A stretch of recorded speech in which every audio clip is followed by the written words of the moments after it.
평강이 있을지어다 라는 제목으로 말씀을 함께 나누도록 하겠습니다. 오늘은 우리 주님 부활하신 부활절입니다. 부활의 첫 열매로 오신 예수님께 모든 찬양과 영광을 올려드립니다. 그리고 또 부활 신앙 안에서 함께 예배하게 하신 하나님께 감사드립니다. 부활절을 맞이하면서 이 부활의 말씀을 살펴볼 때 이 부활을 두 가지 면에서 살펴볼 수 있습니다. 한 가지는 부활 자체의 의미, 부활이 어떤 의미를 우리에게 가지고 있는가, 이것을 살펴보는 것이에요. 이러한 내용을 우리가 몇 해 동안 살펴보았습니다. 그래서 이러한 내용을 살펴보기 위해서는 대체로는 서신서 말씀을 봅니다. 왜냐하면 사도들이 교회들의 편지를 하면서 예수 그리스도의 부활이 이러한 의미를 가지고 있다라는 것들을 가르쳐주는 내용들이 서신서에 담겨있기 때문에 부활의 의미 자체를 깊이 보기 위해서는요, 이 서신서를 본문으로 해서 함께 살펴보는 것이 좋습니다. 또 한 가지의 방법은요, 부활의 이야기 자체를 보는 것입니다. 그것은 우리가 오늘 살펴본 복음서에 나온 이야기죠. 근데 이 복음서에 나온 이야기는 부활의 어떤 깊은 의미를 다 설명하지는 않습니다. 그 당시에 사건이 어떻게 이루어졌는가, 사람들이 어떻게 반응했는가, 예수님은 어떻게 자기의 사역을 하셨는가를 기록하는 데 중점을 두고 있습니다. 오늘은 이 복음서를 통해서 부활절 당시의 상황들을 보고 거기에 나타난 사람들, 또 예수님의 사역하심, 또 하나님께서 역사하심, 이 모든 것들을 보면서 하나님께서는 우리에게 어떻게 역사하시며 우리는 또 어떻게 신앙해야 하는가, 이러한 것들을 함께 살펴보고자 합니다. 이것을 살펴보기 전에 지금 말씀드리는 건 약간 부록 같은 내용인데 교훈적인 부록도 아니고 약간 성경 해석적인 부록이라고 할 수 있습니다. 이것을 먼저 짚고 넘어가고 싶어요. 뭐냐면 요한복음에 나온 부활 때의 기록이 그 당시에 일어난 모든 사실을 완전히 빠짐없이 순서대로 기록한 것은 아니라는 것이에요. 만약 오늘 아침에 일어난 일들, 아침에 여러 사람들이 이 교회에 있었잖아요. 그런 일들을 아이들이 기록하게 하고 선생님들이 기록하게 하고 제가 기록하게 하면요, 그 기록의 내용이 여러 면에서 서로 다를 것입니다. 요한복음도 그래요. 마태, 마가, 누가복음도 마찬가지입니다.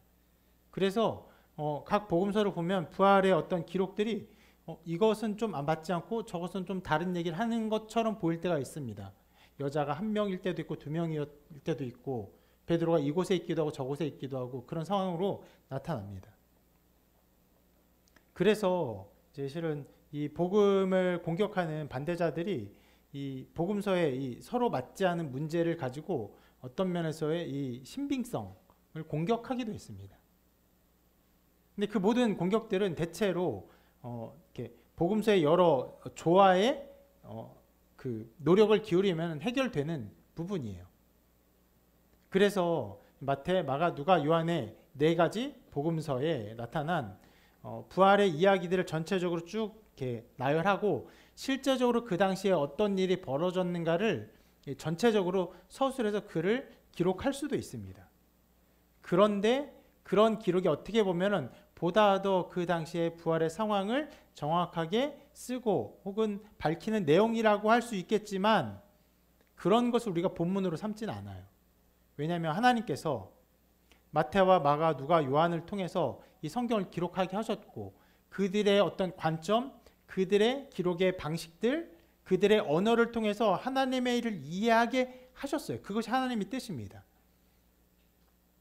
그래서 우리가 요한복음을 살펴볼 때 여러분 이것을 보고 다른 복음서를 보면 좀 내용이 다른데요? 이렇게 이해할 수 있는 부분도 있겠지만 그것을 조화시키려는 노력을 이 시간에 굳이 많이 기울이지는 않을 것입니다. 요한복음의 내용을 가지고 내용을 살펴보고자 합니다. 그래서 말씀드리고 오늘 말씀을 보면서 하나님께서 어떻게 우리를 통치하시는가, 주님이 어떻게 부활 후에 역사하셨는가, 신자들은 어떻게 행동하였는가, 이 모든 것들을 살펴볼 때 우리가 오늘 나온 이제 요한복음 20장에 나온 부활의 모든 메시지, 성경의 기록을 통해서 먼저 생각해 보고 싶은 것은 이것입니다. 바로 하나님께서 연약한 자들을 들어 쓰신다라는 것이에요. 오늘 말씀을 보면 처음에 이렇게 시작해요. 같이 읽어볼까요? 시작.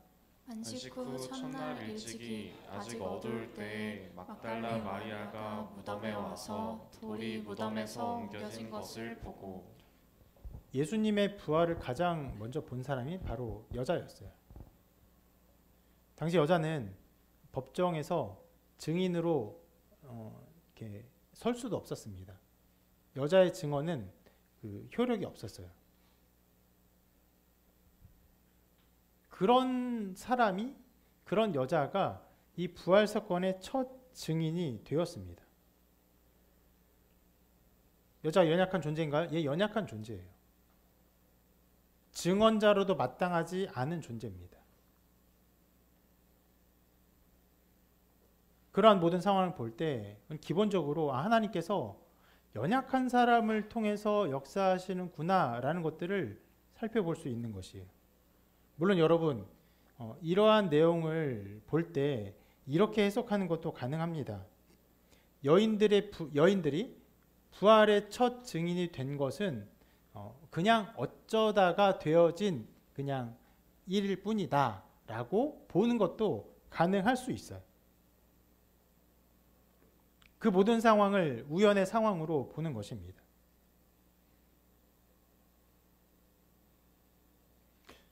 이 일 안에, 이 모든 상황 안에 하나님께서 역사하시고 섭리하신다는 것들을 바라보지 않는 것이죠.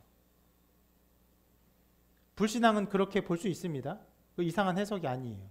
그러나 우리는 그렇게 보지 않죠. 하나님께서 우주 만물을 다스리시고 통치하시고 중요한 하나님의 일들에서는 더욱더 하나님의 역사하심과 섭리하심과 간섭하심이 있다고 믿습니다. 그러면 전 우주에서 가장 위대하고 중요한 일이 무엇입니까? 이 부활이에요.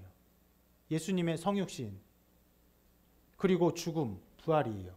그 모든 것에는요 하나님의 뜻과 계획과 섭리가 있다고 우리가 믿어요. 예수님 태어나셨을 때 사람들이 많이 모여서 여관이 없었어요. 아이를 낳아서 둘 만한 방이 없었어요. 그래서 어디 있었습니까? 말 구유에 누였어요. 어쩌다가 우연히? 아니요, 우리는 그렇게 믿지 않아요. 주님의 태어나신 모습 자체가 가장 낮아진 인간의 모습으로 태어나기를 원하셨던 하나님의 뜻이라고 우리는 믿습니다. 부활에서도 예수님의 부활의 첫 증인이 여인이 된 것이요 하나님의 섭리라고 우리는 믿습니다. 이 여인들은요 기본적으로 여자이기 때문에 부활의 증인으로서는 합당하지 않습니다. 그리고 여인들의 모습을 보아도 오늘 말씀에 나온 모습들만 봐도 여러 모양으로 연약한 심성을 가지고 있음을 알 수 있습니다. 처음에 무덤에 가서 돌이 옮겨진 것을 보고 돌아와서 제자들에게 이렇게 말을 합니다. 이 부분 같이 읽어볼게요. 시작.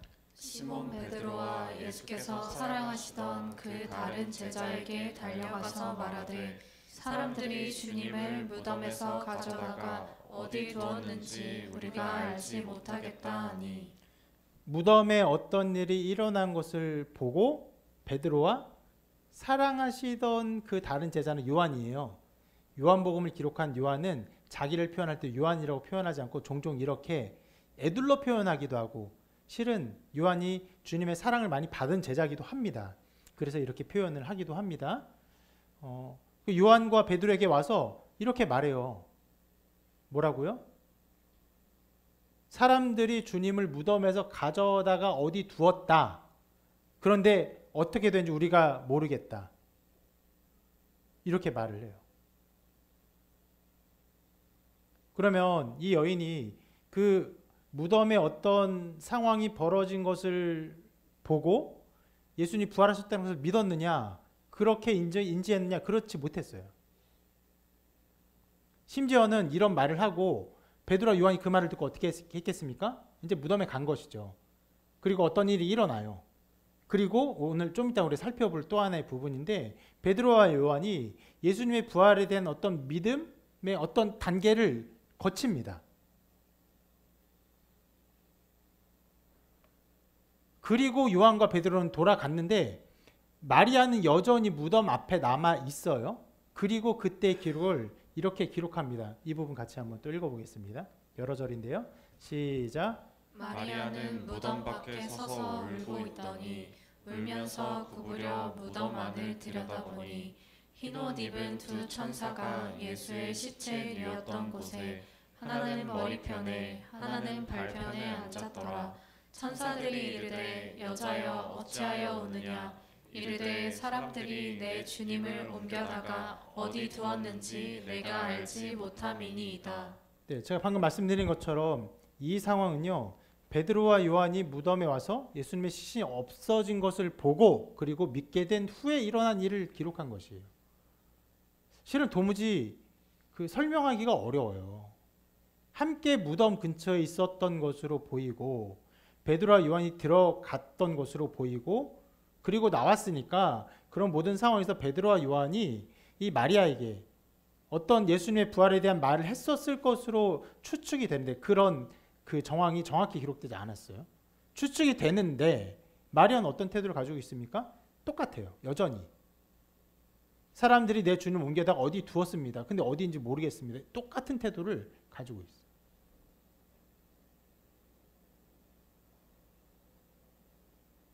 그리고 어떻게 하고 있습니까? 울고 있어요. 그냥 울고 있는 거예요. 어떤 면에서는 어떤 큰일이 벌어졌어요. 예수님의 시체가 없어졌다는 큰일이 벌어졌고 실은 가기 전부터 예수님의 죽음에 대해 굉장히 슬퍼했겠죠. 슬퍼했는데 그 향품을 가져다가 예수님의 그 장례를 이제 어떤 면에서는 더 마무리 온전하게 하기 위해서 갔던 것인데 시체가 없어지니까 큰일이 났다고 생각한 것이에요. 그래서 계속 울고 슬픔에 잠겨 있는 거예요.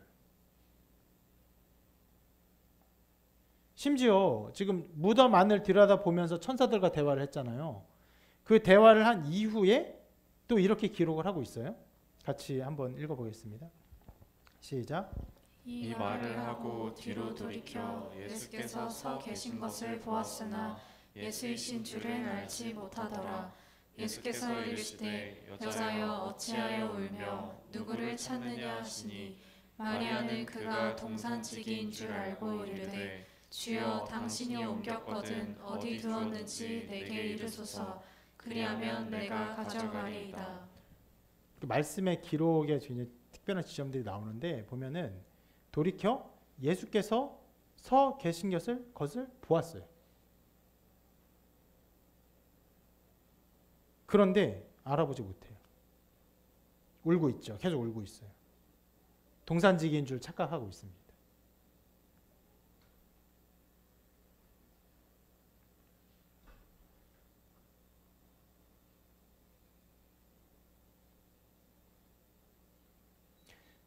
이 여인은 어떤 면에서는 슬픔에 완전히 압도당했어요. 계속 울고 있는 것이에요. 천사와 말을 할 때도 울고 그 외에 자기가 동산지기로 생각하는 사람과 대화할 때도 울고 계속 울고 있어요. 주변 사람들이 특히 베드로와 요한이 어떤 변화를 겪고 이제 돌아간 상황에서도 이 여인은 그저 슬픔에 압도당해 있습니다. 그런 연약한 자를 하나님께서 사용하셨어요.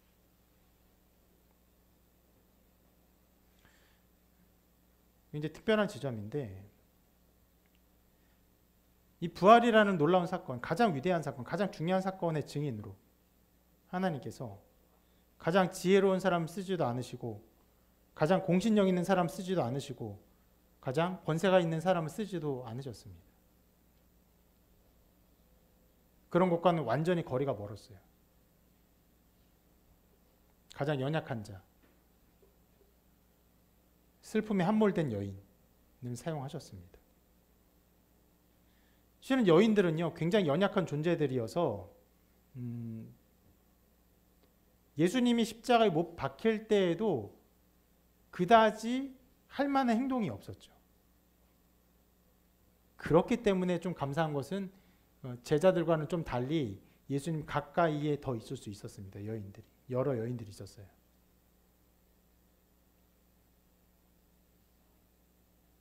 그러나 연약한 것은 동일해요. 수많은 사람들이 거기에 모인 엄청난 군중들이 예수의 죽음을 마땅히 여겼죠. 굉장히 고통스러웠을 것입니다.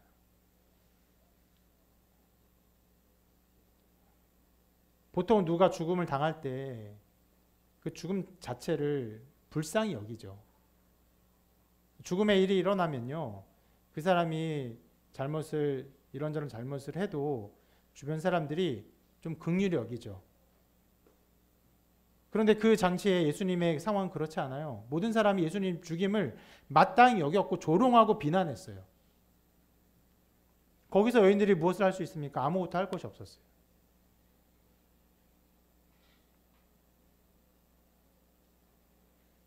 그런 모든 과정에서 여인들이 했던 것은 뭐 포도주를 좀 준다거나, 실은 모든 장례가 끝나고 그녀들이 할 수 있었던 향품을 준비해서 새벽에 가는 것 뿐이었어요. 그래서 이 여인들이 언제 갔습니까? 오늘 말씀의 첫 시작점이 무엇입니까? 예수님의 부활의 기록의 첫 시작점이 무엇입니까? 이렇게 기록하고 있죠. 안식 후 첫날 일찍이.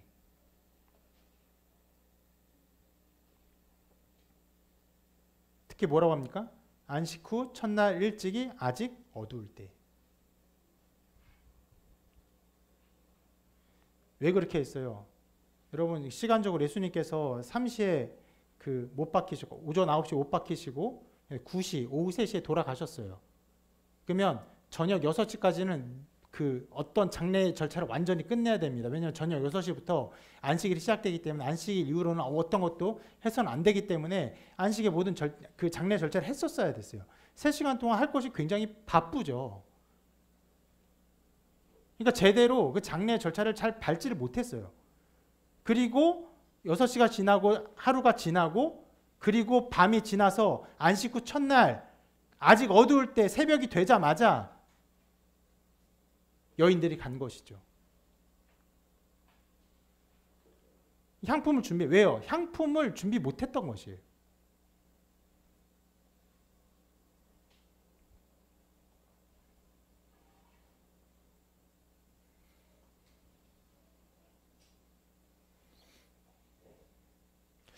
가장 연약한 여인들이기 때문에 지금 자기들이 할 수 있는 최선의 일들을 나름대로 했던 것이고, 하나님은 그 여인들을 이 부활의 첫 장면에 나타나는 증인으로 세우셨어요.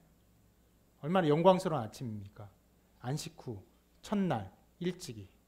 실은요, 여러분, 성경이 예수님께서 언제 부활하셨는지 기록하고 있지 않아요. 정확하게 어떤 시간에. 그 첫 모든 장면을 본 사람이 누굽니까? 여인들이에요.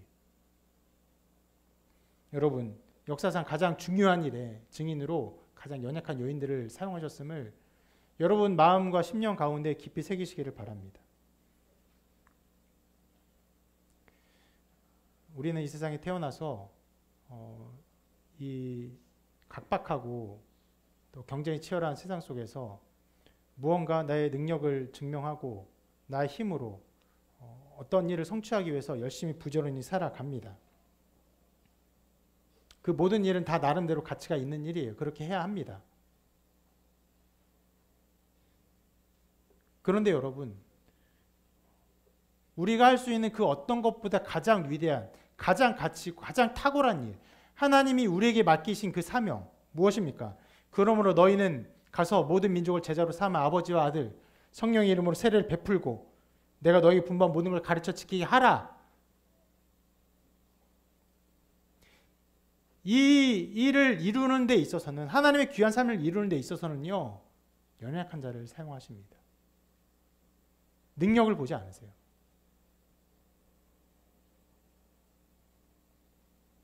그러므로 여러분, 여러분의 삶에 무언가 이루지 못하고 무언가 아름다운 탁월한 것을 이루지 못하여서 좌절하고 낙심하고 자기 삶이 끝났다고 생각하는 것은요, 어떤 면에서는 지극한 불신앙이에요.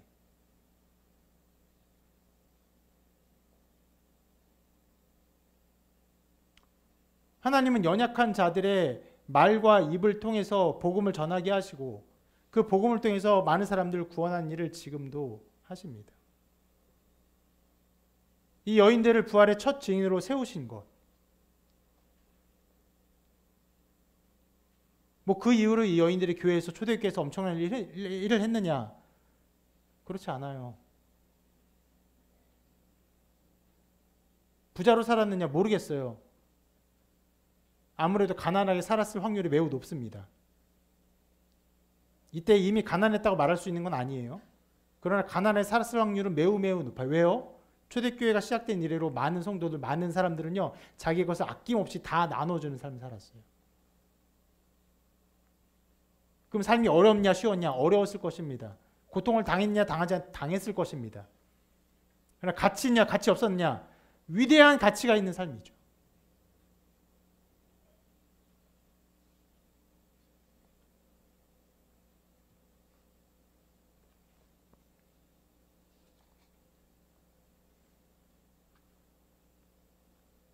이 복음을 아는 자로서 여러분의 삶에 낙심과 좌절 혹은 소망 없음으로 자기의 인생을 짓누르는 것은요, 하나님의 은혜와 은총과 하나님의 역사하심과 이끄심과 섭리를 외면하는 일이 되는 것입니다.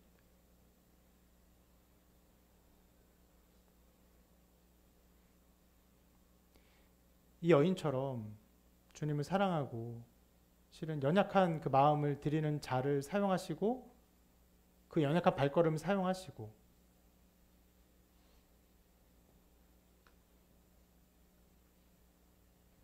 그를 높이시는 것을 기억하시기를 바랍니다.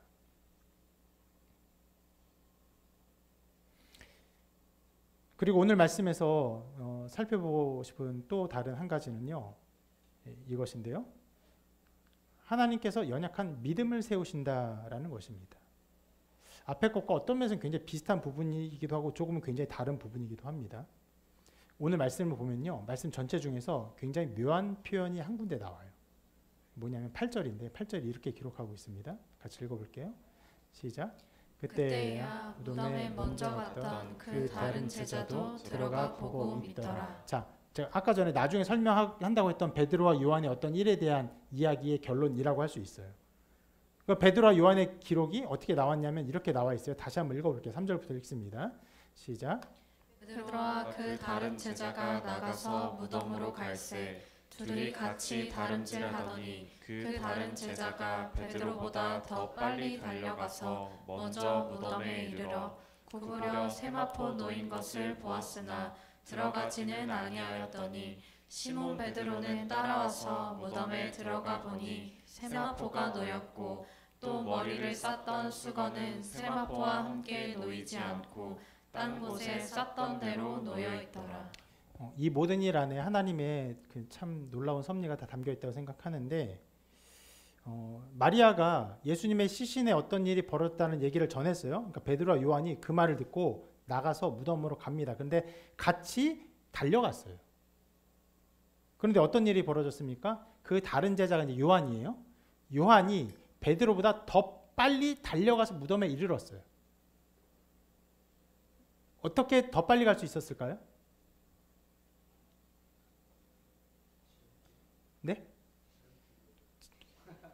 그러면 같이 갔는데 한 명은 같이 가다가 지름길로 가고 베드로는 지름길로 가는 거 쟤 왜 절로 가 하고 이렇게 이랬다는 걸까요? 뭐 불가능한 해석은 아니에요. 뭐 그것도 가능할 수 있습니다. 근데 좀 어디서 그런 얘기하면 좀 이상한 취급 받을 것 같긴 해요. 어떤 게 가능할까요? 아주 단순하게 생각하면 그죠? 요한이 달리기가 빨랐던 거예요. 요한이 사모함이 더 컸다? 신은 그렇게 말할 수는 없을 거예요.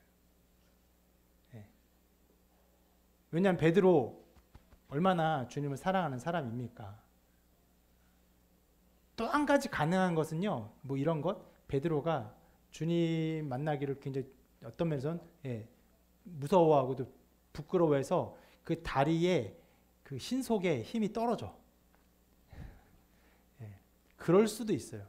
근데 어쨌거나 요한이 갔어요. 근데 이게 참 놀라운 섭리라고 생각하는 게, 요한이 가서는 어떻게 합니까? 자, 가서 먼저 봐서 구부려서요, 세마포 놓인 것을 보았어요. 자, 이것이 마리아가 생각한 모든 것이 그런 일이 아니라는 것을 보여주는 것이에요. 뭐냐면 마리아는 시체가 도둑 맞았습니다 라는 말을 한 것이나 다름이 없거든요.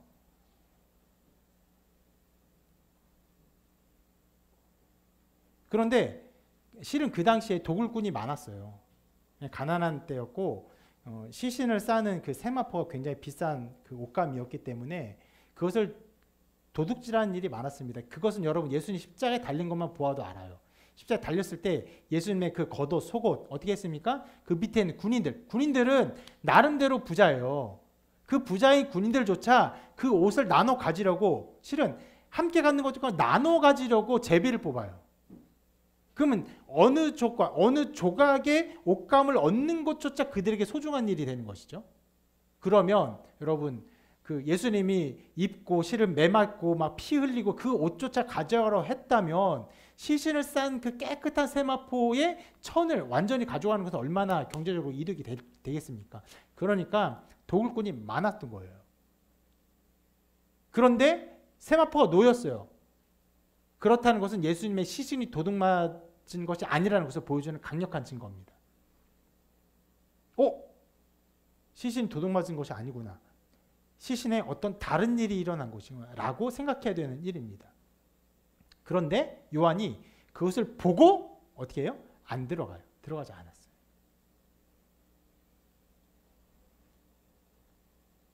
왜 안 들어갔을까요? 왜 안 들어갔을까요?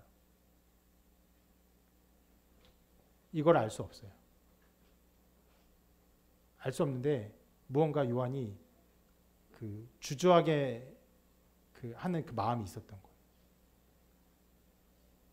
그것은 어떤 면에서는 실은 이 말씀에 계속되는 흐름 그리고 결국 8절에서는 믿었다라는 표현이 나오게 되거든요. 그것을 보면 예수님의 부활에 대한 어떤 관념들, 생각들, 그에 관련된 생각들이 일어났는데 거기에 대한 두려움과 어떤 마음들이 생겨나서 그 발걸음이 주저되었던 것이에요. 그러니까 여기에 섭리가 있는 것이에요. 만약 베드로가 먼저 도착했다면요, 요한이 주저하는 일은 어떤 면에서 나타나지 않았을 거예요. 베드로가 먼저 보고, 왜냐하면 베드로는요 따라와서 무덤에 바로 들어가 봤어요. 실은 베드로는 언제나 좀 그런 사람이에요. 불같은 사람이에요. 베드로가 먼저 들어갔다면은 요한도 실은 주저하기보다는 베드로가 들어왔으니까 따라가는 어떤 걸음이 있었을 거예요. 근데 요한이 먼저 도착하고 요한이 주저하는 것을 통해서 요한에게 어떤 면에서의 이 모든 상황에 대한 받아들이지 못함과 이것을 두려워하는 어떤 마음의 주저함들이 강력하게 작용하고 있구나 라는 것들을 보여주는 섭리가 여기에 작용을 합니다. 베드로가 어떻게 됩니까? 그 다음에 따라와서 보니까 세마포가 놓였고 머리를 쌌던 수건도 또 따로 있는 것이에요. 완전히 이게 훔쳐간 것과는 다른 정황이 그 모든 상황에 나타난 것이 있었어요. 그리고 이 7절까지 이렇게 말씀을 기록하고 8절이 바로 이렇게 기록합니다. 그 다른 제자도 들어가 보고 믿더라. 굉장히 갑작스러운 표현이에요.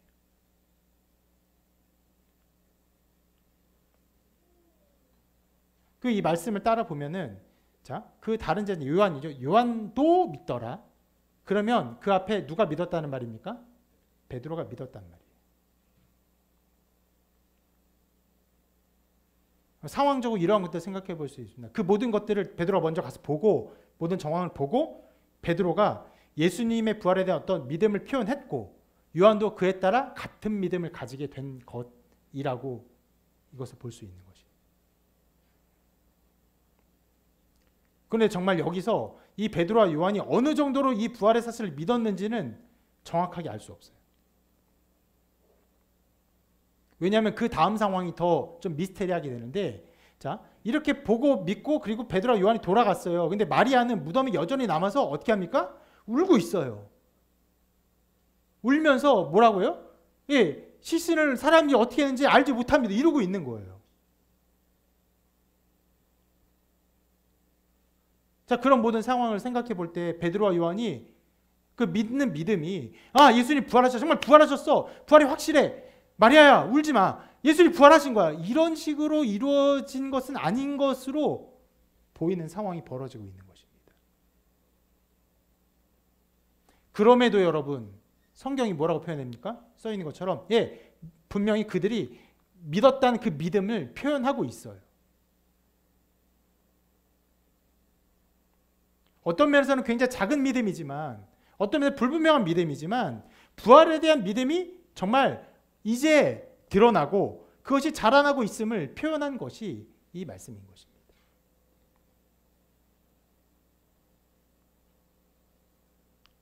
여기에 하나님께서 우리의 믿음을 어떻게 사용하시는가를 볼 수 있어요. 우리의 연약한 믿음을요, 사용하십니다. 자라나게 하세요. 세우십니다. 어떤 때는요, 아주 한 번에 분명하게 그 믿음을 굳건히 세울 때가 있습니다. 그러나 우리 삶의 많은 경우에 있어서 하나님은 인간의 삶의 모든 것을 통해 어떤 면에서는 불신앙, 불충성, 그런 단계를 지나 믿음을 세우십니다. 실상 여러분, 베드로의 지금 상태가 정말 어떤 상태일까요? 베드로가 예수님을 부인하고 저주한 게 언제입니까? 목요일 밤 지나는 금요일 언저리예요.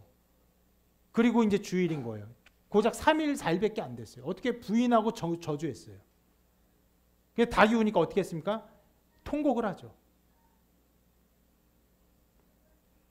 그럼 통곡하고, 통곡했으니까 나 이제 주님의 죽음에 대해서 통곡했으니까 끝났어. 내 마음 후련해. 이랬을까요? 아니요. 베드로 마음에 엄청난 부담이 있을 거예요. 그래서 실은 부활에 대한 모든 기록이 좀 일정 부분 마무리되고 21장에서 뭘 기록합니까?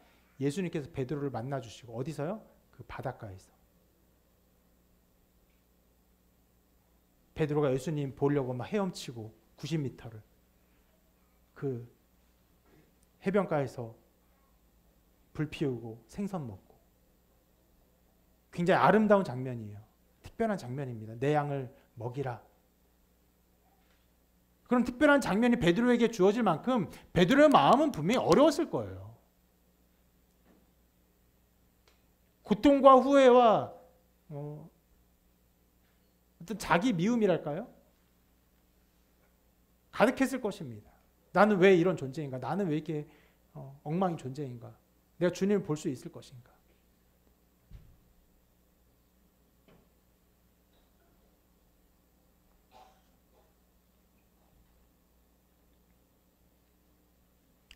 그럼에도 불구하고 여기서 뭐라고 합니까?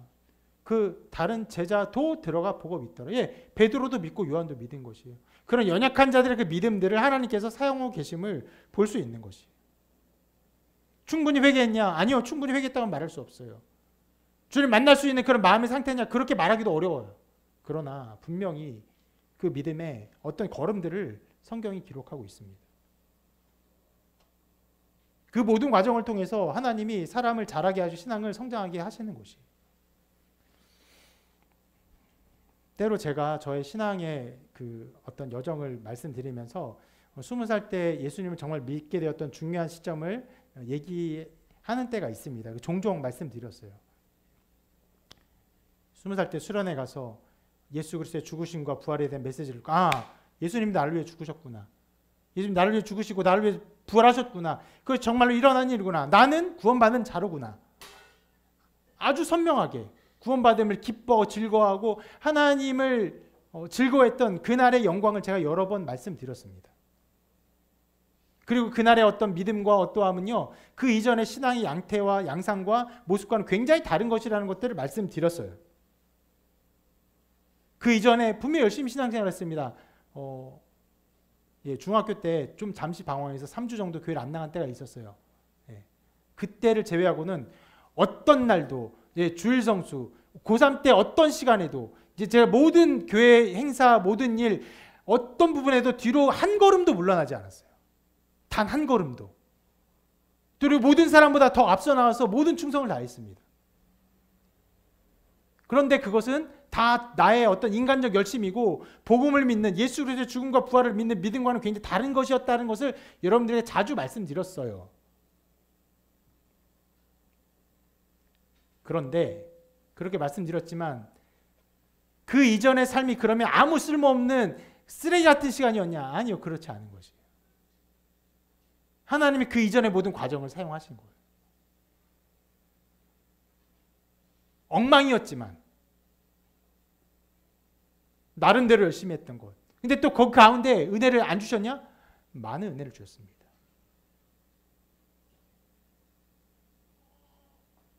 죄로 말미암아 통회하며 회개하는 날들을 보내게 하셨고 사람들과 함께 주의 일들을 하며 큰 기쁨의 날들을 보내게 하셨어요. 그 모든 걸음 속에서 하나님이 나의 믿음을 세워가셨고 그리고 마침내 하나님의 때에 있어서 복음을 선명히 드러내시는 그런 날을 허락하셨던 것입니다. 그래서 여러분 이 8절의 이 표현은요 아주 오묘한 표현이에요. 그 다른 제자도 들어가 보고 믿더라.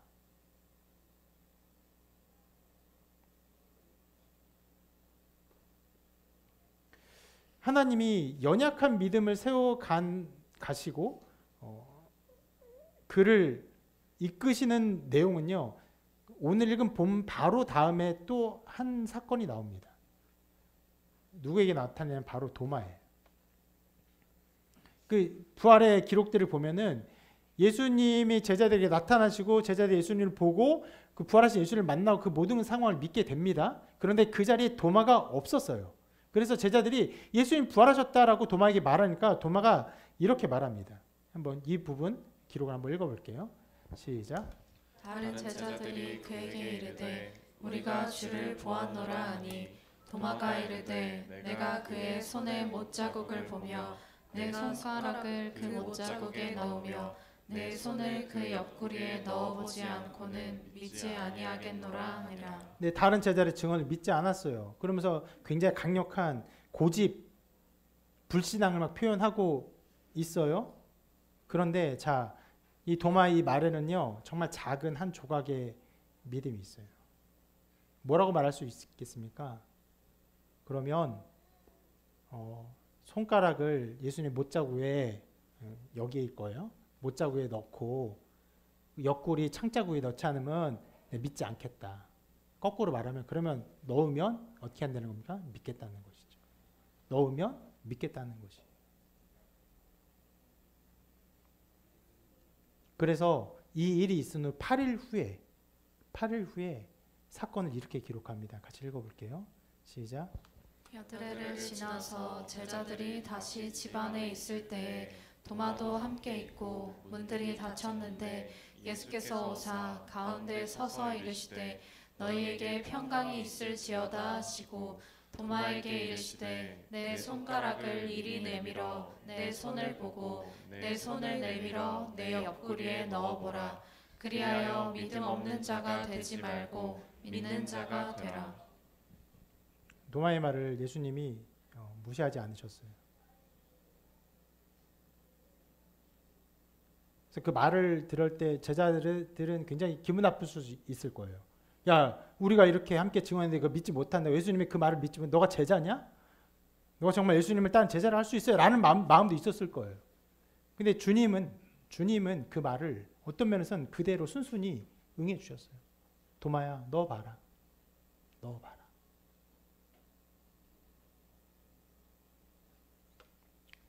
주님은 우리를 잘 아시는 목자이십니다. 우리에게 필요한 것들을 필요한 때에 허락하시는 목자이세요. 이렇게 말씀하시죠. 모든 사람의 눈이 주를 앙망하오니 주는 때를 따라 그들에게 먹을 것을 주시며 때를 따라 각 사람에게 필요한 것을 주십니다. 그렇게 연약한 믿음을 사용하시고 연약한 자들을 세우시는 주님의 은혜가 이 모든 부활의 역사 가운데 드러나고 있음을 여러분 주목하시기를 바랍니다. 그리고 세 번째로 때를 따라 주시는 주님의 일하심은요. 이 부활 후 주님의 사역에서 굉장히 중요하게 나타나는 하나의 특징이라는 것을 여러분 기억하시기를 바랍니다. 여러분 부활 후에 예수님의 행적을 보면요, 이런 행적이 아니에요. 뭐냐면 예수님이 부활하셨어요. 부활하시고 얘들아 나 부활했다. 얘들아 나 부활했다. 일로 와봐. 너 거기 있다. 그래 내가 갈게. 봐봐 나 부활했지. 여러분 이런 것이 아니었어요. 심지어 오늘 말씀에도 처음에 이제 베드로와 요한이 무덤에 갔을 때도 그 두 제자에게 자기를 보이신 것이 아니었습니다. 분명히 세마포와 그 머리 쌌던 것을 보고 들어가 보고 믿었다고 했지 예수님이 어떤 것을 보았다고 말하고 있지 않아요. 이것뿐만 아니라 그 이후에 제자들에게 나타난 상황을 이렇게 기록하고 있어요. 자, 보면 이렇게 하는데 이날 곧 안식 후 첫날 저녁 때에 제자들이 유대인들을 두려워 모인 곳의 문들을 닫았더니 예수께서 오사 가운데 서서 이르시되 너에게 평강이 있을지어다. 여러분 이 전에 시간이 언제 시간이었어요? 마리아가 언제 갔습니까? 아직 어두울 때. 그런데 예수님이 제자들이 간 게 언제예요? 저녁 때. 하루 종일 주님이 그냥 시간을 어디선가 보내셨어요.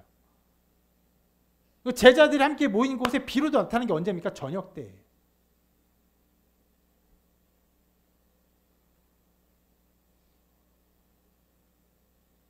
여러분 이것을 보면요, 주님이 자기를 드러내시는 것은요, 드러내시려고 하시는 주님의 때, 주님이 원하시는 그때에 주님이 자기를 드러내신다는 것을 알 수 있습니다. 심지어 아까 본 것처럼 이 상황, 이 사건이 일어난 이후에 도마가 믿지 않으니까 도마에게 언제 나타났습니까? 아까 이렇게 기록하고 있죠. 여대를 지나서 제자들이 다시 집안에 있을 때 도마도 함께 있고 문들에 닫혔는데 예수께서 오사 가운데 서서 이르시되 너에게 평강이 있을지어다. 심지어 예수님이 자기를 그렇게 자기의 주권 가운데 드러내시는 어떠한 특별한 역사하심은요, 누가복음에도 이렇게 나타나 있습니다. 이 부분을 같이 읽어볼게요. 시작. 그날에 그들 중에 둘이 예루살렘에서 25리 되는 엠마오라 하는 마을로 가면서 이 모든 된 일을 서로 이야기하더라. 그들이 서로 이야기하며 문의할 때에 예수께서 가까이 이르러 그들과 동행하시나 그들의 눈이 가려져서 그인 줄 알아보지 못하거늘. 네, 제자들과 함께 가는데 어떤 엠마오로 간 두 제자가 있었어요. 함께 가는데 못 보게 하셨어요. 그의 눈을 가리셨어요. 못 보게 하시고 어떻게 하십니까? 계속 가르치세요. 실은 못 보니까 무슨 일이냐 하니까 이 제자들이 너는 근래 된 일을 알지 못하느냐 하면서 예수님이 죽었던 일 그리고 살아났다는 어떤 소문에 대한 얘기를 막 얘기해요. 예수님인 줄도 모르고. 그러니까 예수님이 마음에 더디 믿는 자여 하면서 선지자의 글들을 통해서 이렇게 성경 말씀을 가르쳐 예수의 죽음과 부활에 대한 것들을 막 가르쳐 줍니다. 그리고 그날 저녁에 예수님 떠나가시라니까 함께 식사를 하자고 붙잡아요. 그리고 식사할 때 이렇게 나타납니다. 그들과 함께 음식 잡수실 때에 떡을 가지사 축사하시고 떼어 그들에게 주시니 그들의 눈이 밝아져 그인 줄 알아보더니. 왜 그렇게 하셨는지는 우리가 완전하게 모든 것을 정확하게 알 수 없지만 아주 확실하게 알 수 있는 것은 무엇입니까? 주님이 자기를 드러내시는 것이 주님의 뜻과 계획과 주님의 주권 가운데 있다는 것이. 주님의 부활을 자 봐라 나를 봐라 내가 부활하지 않아 이것이 주님의 뜻이 아니라는 것이에요. 심지어 여러분 이 말씀의 끝에 아주 특이한 장면이 있죠. 그렇게 보이고 난 이후에는 또 어떻게 하십니까? 그들에게 보이지 아니하세요. 이게 무슨 말이에요? 무슨 설명이에요? 알아봤는데 보이지 아니하신대요.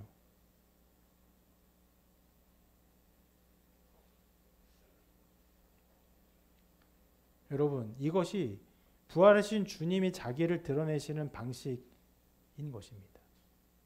무엇이요? 주님의 때에 주님의 택한 백성에게 주님이 원하시는 방식으로 자기를 보이시고 계시하세요. 실은 우리가 복음을 전할 때 여러분 정말 예수님 부활했어요. 이 말씀을 보세요. 그 말씀에 어떤 증거를 보세요. 여러 정황적 증거를 보세요. 여러분 이런 반대를 한다고 반대에 대한 증거를 보세요. 이거 한번 보세요. 정말 이런 모든 것을 보면 예수님이 부활했다는 사실을 믿을 수밖에 없을 것입니다. 이 반론 당신이라는 반론 수천 년 동안 이미 다 반론이 깨진 것이에요. 잘 들어보세요. 나랑 얘기해 봅시다. 얘기해도요 소용이 없어요. 그런 것들을 본다고 믿는 것이 아니고 주님께서는 그런 것들을 통해 자기를 드러내는 것이 아니라 언제요? 주님의 때에 주님의 택한 백성에게 주님이 자기를 계시하세요. 그래서 바울은 예수 그리스도를 믿고 복음을 믿는 것을 이렇게 선포합니다. 뭐라고 말하냐면 이렇게 말해요. 우리는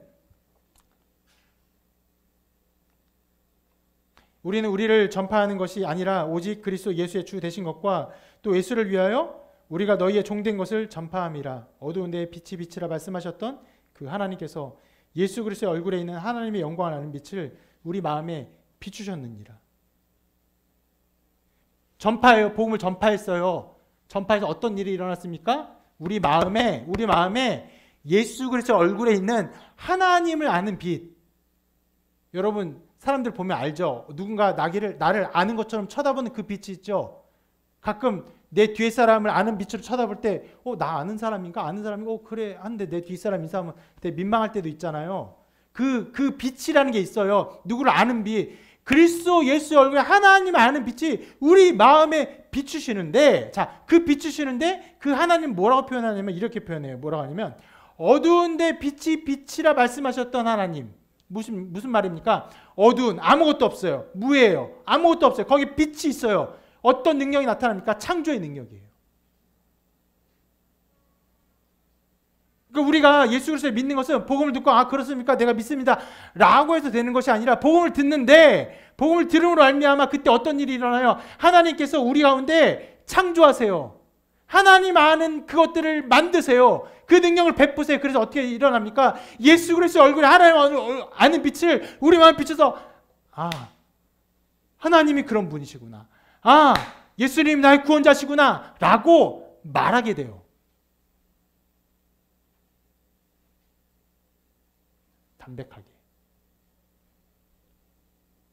때로 어떤 사람들은 자기 신앙을 얘기할 때 목사님 저한테 이런 일이 있는데 참 놀라워요 하면서 어떤 방언을 얘기했던 일이라거나 또 삶에 나타난 어떤 기이한 일의 연속들 이런 걸 말하기도 해요. 그러면서 하나님이 나를 이렇게 사용하시나요? 하나님께서 나에게 자기를 보이신 건가요? 라고 막 이렇게 말하거나 물어보는 일들이 있습니다. 예수님을 아는 것은 그런 것과 다른 것입니다. 무엇입니까? 그 빛을 비추세요. 그래서 어떻게 말합니까? 예수님이 나의 구원자임을 우리가 그냥 알게 돼요. 고백하게 돼요. 이게 뭐예요? 성령이 우리 마음에 역사하시는 일입니다.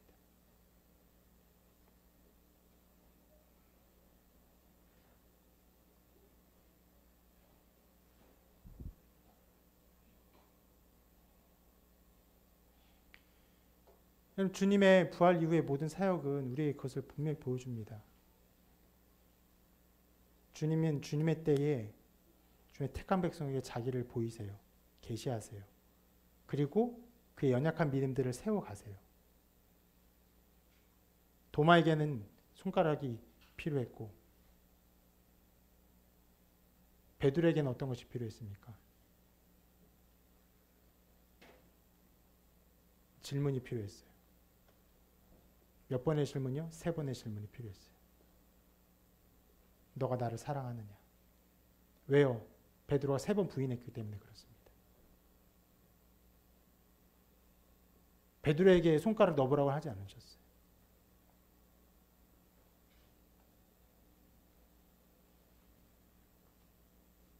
주님의 때에 주님이 나타나사 주님이 각 사람을 이끄시고 연약한 믿음을 사용하시고 그를 이끄시고 온전케 하시는 것이 주님의 사역입니다.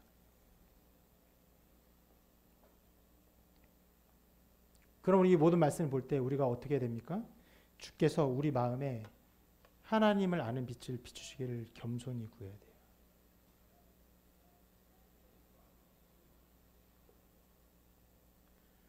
잘 모르겠어요? 모르겠다고 겸손히 말씀하세요. 모르겠다고 겸손히 고백하세요. 그리고 구하세요. 그리고 오늘 말씀에서 우리가 마지막으로 살펴보고 싶은 것이 있습니다. 그것은 주님께서 자기를 보이신 자들에게 명하신 것이 있다는 것이에요. 보이시고 끝나지 않았습니다. 분명히 또 다른 것을 명하셨어요. 자, 오늘 아까 몇 번 살펴보았는데 주님께서 제자들에게 나타나사 제자들에게 이렇게 말씀하셨습니다. 예수께서 또 이르시되 너에게 평강이 있을지어다. 여러분 얼마나 은혜되는 일입니까? 두려워하고 무서워하는 자들에게 주님이 갑자기 나타나셨어요. 부활하신 모습이 나타나셨어요. 그리고 말씀하세요. 평강이 있을지어다. 가장 위로가 되고, 위로가 된다는 말도 충분하지 않아요. 엄청난 감격과 기쁨과 환희와 놀라움과 모든 어떤 것들이 충만한 시간이었을 것입니다. 그런데 이 평강을 주시면서 이 평강을 스스로 누리고 그래 혼자 행복해라 이렇게 주신 것이 아니에요. 곧바로 정말 곧바로 이렇게 말씀하십니다. 이렇게 말씀하세요. 같이 읽어볼까요? 시작. 아버지께서 나를 보내신 것 같이 나도 너희를 보내느라 이에 말씀을 하시고 그들을 향하여 숨을 내쉬며 이르시되 성령을 받으라. 너희가 누구의 죄든지 사하면 사해질 것이요 누구의 죄든지 그대로 두면 그대로 있으리라. 네, 이렇게 말씀하세요. 제대 평강을 왜 주셨습니까? 더 나아가서 다른 사람의 죄를 사하는 일을 하라는 거예요. 그 말은 우리가 야, 너 죄 졌어? 내가 용서. 이게 아니에요. 복음을 전하는 거예요. 복음 전해서 그들이 죄 용서받는 구원받은 백성이 되게 하라는 거예요. 우리가 죄 용서하는 복음을 전해서 그들이 용서받으면 어떻게 돼요? 그들이 백성이 돼요. 우리가 그렇게 하지만 어떻게 됩니까? 그들이 그대로 있어요. 어디 가운데? 죄 가운데 멸망되는 것이에요. 이거에 다 연결된 것이에요. 우리에게 주신 평강은요, 바로 이 메시지 안에 있는 것이에요. 그리고 우리에게 뭐라고 했어요? 중간에 성령을 받으라. 왜요? 성령을 받아서 복음을 전하는 것이에요.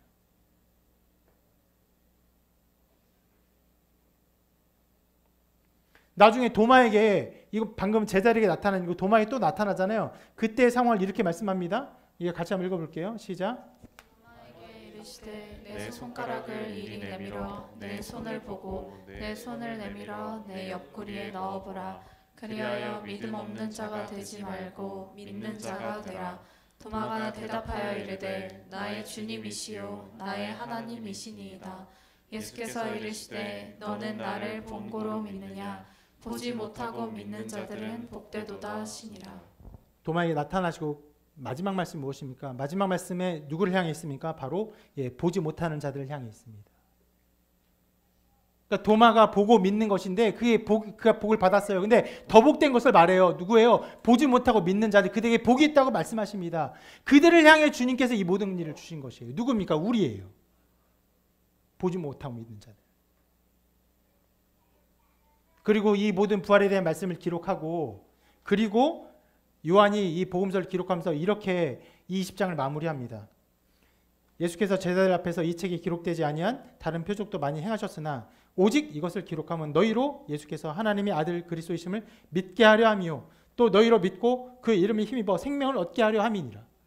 이것이 모든 성경의 기록의 목적이고 부활의 목적이 주님의 일하심의 목적인 것입니다.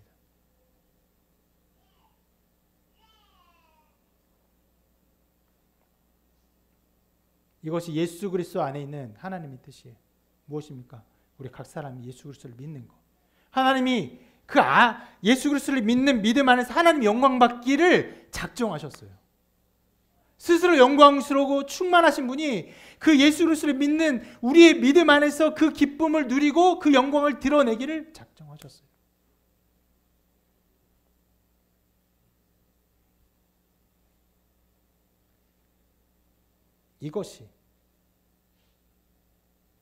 이것이 바로 우리에게 있을 평강입니다. 너에게 평강이 있을지어다. 예수 그리스도를 믿는 것이. 믿고 또 어떻게 하는 것입니까? 성령의 은혜를 받고 성령을 힘입어 다른 사람을 예수를 믿게 하는 것이.